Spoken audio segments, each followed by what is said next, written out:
Good morning. I hope you're doing well. I hope you're warm. I hope you're comfortable. I hope you found today to be a day where you can rest and recover. I want to begin by saying the world that God created, it's just filled with wonderful reminders. We were reminded of His beauty. We're reminded of His power, of His majesty. And Friday, I was reminded of His timing.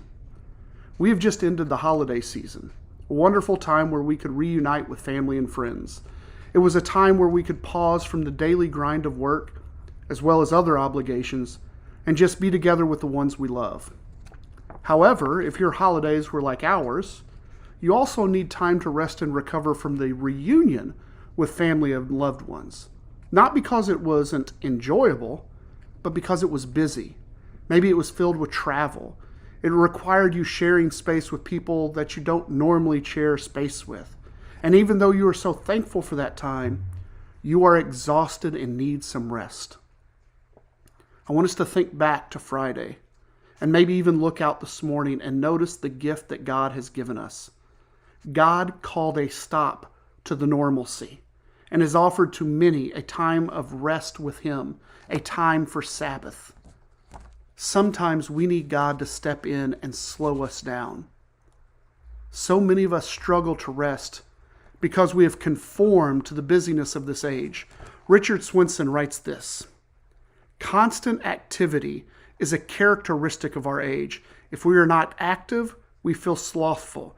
If we are not productive, we feel guilty. Such busyness does not come from theological teaching. It comes from a cultural value system that idolizes productivity. This worldly philosophy has given us an unhealthy look at rest and completely disconnected us with the idea of Sabbath.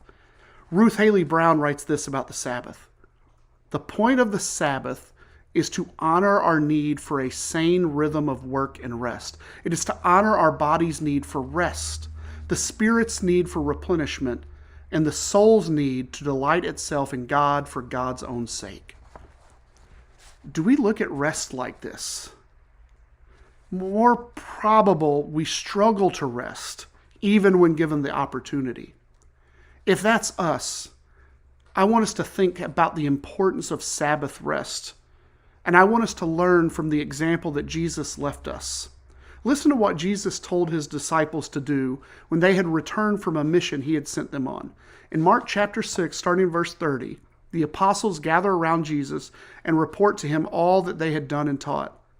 But because there were so many people coming and going, and that they didn't have a chance to eat, listen to what Jesus says to them: come with me by yourselves to a quiet place and get some rest.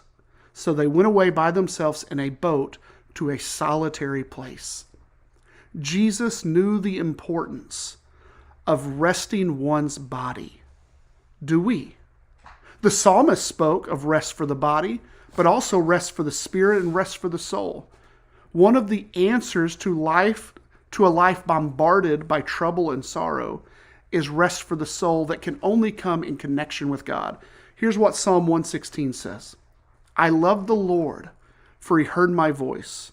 He heard my cry for mercy. Because He turned His ear to me, I will call on Him as long as I live. The cords of death entangle me. The anguish of the grave came over me. I was overcome by distress and sorrow. Then I called on the name of the Lord. Lord, save me. The Lord is gracious and righteous. Our God is full of compassion. The Lord protects the unwary. When I was brought low, He saved me.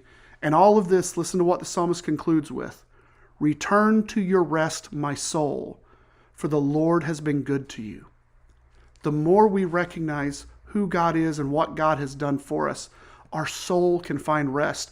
And a soul at rest offers rest for the body. At least that's what Psalm 4:8 has in mind. In peace I will lie down and sleep, for you alone, Lord, makes me dwell in safety. The closer we are to God, the more we turn to God, the easier we will find it to rest. Rest and Sabbath connects us with God. And a connection with God makes rest and Sabbath not just easier, but needed. I want to encourage you today to take the advice that Jesus gave his apostles. Today, find a quiet place and get some rest. Rest your body, rest your mind, rest your soul, and rest because you know that's what God wants for you too.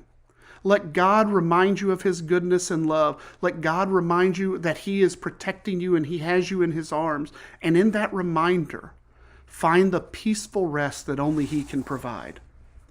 May God bless you. May God give you rest today. And I look forward to seeing you all very soon. Have a wonderful rest of your day.